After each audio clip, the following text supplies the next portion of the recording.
Lepo pozdravljeni, moje ime je Vanja Čiček, prihajam iz zavoda PIP, kjer vodim projekt Bodimo prijazni. V okviru tega projekta naslavljamo problematiko sovražnega govora in smo tudi točka za podporo ob zaznavi sovražnega govora, kar pomeni, da se lahko na nas obrnejo tako fizične osebe kot inštitucije, NVO-ji, ki smatrajo, da so žrtve sovražnega govora. Naša naloga potem je, da jim dejansko nudimo brezplačno pravno pomoč na tem področju. Na terenu smo se soočali zlasti s problematiko nestrpnosti med mladimi.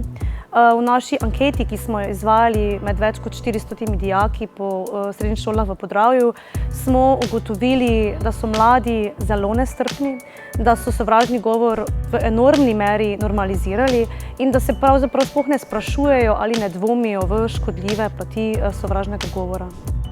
Izzivi so bili tudi drugje, recimo, ko smo se obrnili na medije ali na socialna omrežja, potem ko smo dobili prijavo sovražnega govora in jih zaprosili, naj slednje umaknejo. Nekateri tega niso storili, kot češ, da je to njihova svoboda govora, pri tem govorim recimo o nekaterih medijih. Nekatera socialna omrežja pa so se sprenevedala, kot češ, da to sploh ni sovražni govor in da v svojih objavah ne opazijo nobenih problematičnih aspektov, čeprav gre za očitno kršenje zakona na podlagi 297. člena Kazenskega zakonika, torej za nezakonit sovražni govor.